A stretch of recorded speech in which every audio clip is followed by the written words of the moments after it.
Welcome to my channel. So ಇವತ್ತೇನು ಅಂತಂದ್ರೆ ಮಂತ್ರಾಲಯಕ್ಕೆ ಹೋಗ್ತಾ ಇದ್ದೀನಿ. ನನಗೆ ಏನೇನು ಬಾಕ್ಸ್ ಬೇಕು ಅಂತ ಸ್ವಲ್ಪ ಮಾಡ್ಕೊತಾ ಇದ್ದೀನಿ. ಯಾಕಂದ್ರೆ ನೈಟ್ ಎಲ್ಲ ಅಲ್ಲಿ ತುಂಬಾ ಕಾಸ್ಟ್ಲಿ ಇರುತ್ತೆ, ಮಧ್ಯದಲ್ಲಿ ನಿಲ್ಲಿಸ್ತಾರೆ, ಅದು ವಾಮಿಟ್ ಬರ್ತಾ ಇರುತ್ತೆ ಆ ಜಾಗದಲ್ಲೆಲ್ಲ. ಸೊ ಅದಕ್ಕೆ ಮನೆಯಲ್ಲೇ ಮಾಡ್ಕೊಂಡು ಬಾಕ್ಸ್ಗೆ ಹಾಕೊಂಡು ಹೋಗ್ಬಿಡೋಣ ಅಂತ ನಾನು ಇವತ್ತು ಬಂದು ಶಾವಿಗೆ ಉಪ್ಪಿಟ್ಟು ಮಾಡ್ಕೊಂಡು ಹೋಗ್ತಾ ಇದ್ದೀನಿ. ಆಲ್ರೆಡಿ ಸ್ವಲ್ಪ ಟೊಮೆಟೊ ಗೊಜ್ಜು ಚಪಾತಿ ಎಲ್ಲ ಮಾಡ್ಕೊಂಡಿದ್ದೀನಿ ಮಾರ್ನಿಂಗು. ಈಗ ಒಂದು ಸ್ವಲ್ಪ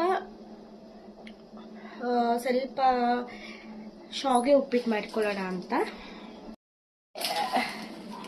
ಈ ಥರ ಉದ್ದುದ್ದಕ್ಕೆ ಇರೋವಂಥದ್ದು ಒಂದು ಸ್ವಲ್ಪ ತಗೊಂಡಿದ್ದೀನಿ ನಾನು.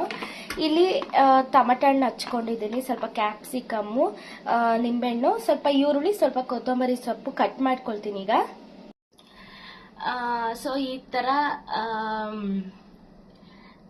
ಒಂದು 2 ನಿಮಿಷ ಸಾಕು ಶಾವಿಗೆ ಬಿಸಿ ನೀರಲ್ಲಿ ಕುದಿಯೋಕೆ. ಮತ್ತೆ ಬೇಗ ತೆಗೆದ್ಬಿಡ್ಬೇಕಂತ, ಯಾಕಂತಂದ್ರೆ ಅದು ಸ್ವಲ್ಪ ಜಾಸ್ತಿ ಏನಾದರೂ ಇದಾಗ್ಬಿಟ್ರೆ ತಿನ್ನಕ್ ಚೆನ್ನಾಗಿರಲ್ಲ, ಪಾಯಸ ತರ ಆಗ್ಬಿಡುತ್ತೆ. ಸುಮ್ಮನೆ ಹಿಂಗೆ ಹಾಕಿ ತೆಗೆದ್ಬಿಡ್ಬೇಕು. ಇದು ನೋಡಿ, 2 ನಿಮಿಷ ಅಷ್ಟೇ ನಾನು ಬಿಸಿ ನೀರಲ್ಲಿ ಹಾಕೊಂಡಿರೋದು. ಇದು ತುಂಬಾ ಏನಾದರೂ ಇದು ಮಾಡಿದ್ರೆ ಚೆನ್ನಾಗಿರೋದಿಲ್ಲ, ಪಾಯಸ ತರ ಆಗ್ಬಿಡುತ್ತೆ, ತಿನ್ನಕ್ಕೂ ಆಗೋದಿಲ್ಲ, ತುಂಬಾ ಇದಾಗ್ಬಿಡುತ್ತೆ. ಅದರಿಂದ 2 ನಿಮಿಷ ಬಿಸಿ ನೀರಲ್ಲಿ ಹಾಕಿ ತೆಗೆದ್ಬಿಟ್ಟಿದ್ದೀನಿ. ಇದು ನೋಡಿ, ಉದ್ದಿನ ಬೇಳೆ ಅದು ವಿಡಿಯೋ ಮಾಡ್ಕೊಂಡಿದ್ದೆ, ಅದು ಡಿಲೀಟ್ ಆಗಿಬಿಟ್ಟಿದೆ. ಉದ್ದಿನ ಬೇಳೆ, ಟೊಮೆಟೊ ಹಣ್ಣು, ಸ್ವಲ್ಪ ಕ್ಯಾಪ್ಸಿಕಮ್ಮು, ಸ್ವಲ್ಪ ಒಣಮೆಣಸಿನ್ಕಾಯಿ, ಹಸಿಮೆಣಸಿನ್ಕಾಯಿ, ಸ್ವಲ್ಪ ಅರಿಶಿನ, ಕೊತ್ತಂಬರಿ ಸೊಪ್ಪು ಹಾಕಿದ್ದೀನಿ. ಉದ್ದಿನಬೇಳೆ ಒಂಚೂರು ಹಾಕ್ಕೊಂಡಿದ್ದೀನಿ, ಸಾಸಿವೆ ಇಷ್ಟು ಹಾಕಿ ಅದನ್ನು ಗೊಜ್ಜು ಥರ ಮಾಡ್ಕೊಳ್ತಾ ಇದ್ದೀನಿ.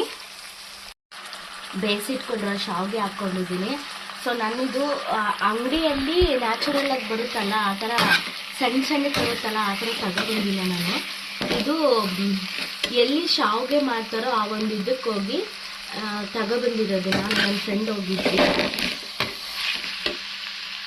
ಟೋಟಲಿ ಈ ಥರ ಬಂದಿದೆ. ನಾನೊಂಚೂರು ಟೇಸ್ಟ್ ನೋಡಿದೆ, ತಗೊಂಡು ಸಖತ್ತಾಗಿ ಬಂದಿದೆ. ನೀವು ಒಂದ್ಸರಿ ಮನೇಲಿ ಟ್ರೈ ಮಾಡಿ. ನನ್ನ ಫ್ರೆಂಡ್ ಅವ್ರ ಮನೇಲಿ ಅವ್ರ ತಾಯಿ ಮಾಡಿದ್ರು ಶಾವಿಗೆ. ಇದು ಅವರು ಮಾರ್ತಾರೆ, ಈ ಥರ ಮಾಡಿಬಿಟ್ಟು ಪ್ಯಾಕೆಟ್ ಮಾಡಿ. ಸೊ ಅವ್ರ ಮನೆಗೆ ಹೋಗಿ ತಗೊಬಂದಿದ್ದೆ, ತುಂಬ ಚೆನ್ನಾಗಿ ಮಾಡಿದ್ದಾರೆ. ಅದಾದಮೇಲೆ ಇದು ನಮ್ಮಮ್ಮ ಹೆಂಗೆ ಮಾಡ್ತಾರೋ ಶಾವಿಗೆ ಉಪ್ಪಿಟ್ಟು ಆ ಥರ ಮಾಡಿದ್ದೀನಿ. ಒಂದ್ಸರಿ ಮನೇಲಿ ಟ್ರೈ ಮಾಡಿ. ಫೈನಲಿ ರೆಡಿ ಆಯಿತು ಶಾವಿಗೆ ಉಪ್ಪಿಟ್ಟು. ಸ್ವಲ್ಪ ಟೇಸ್ಟ್ ಮಾಡಿ ಹೇಳ್ತೀನಿ, ನೋಡೋಣ ಹೆಂಗಿದೆ ಅಂತ.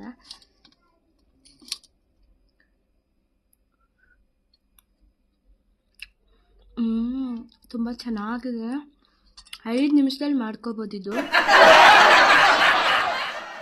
ನಮ್ಮಮ್ಮ ಮಾಡಿರೋ ಥರನೇ ಮಾಡಿದ್ದೀನಿ.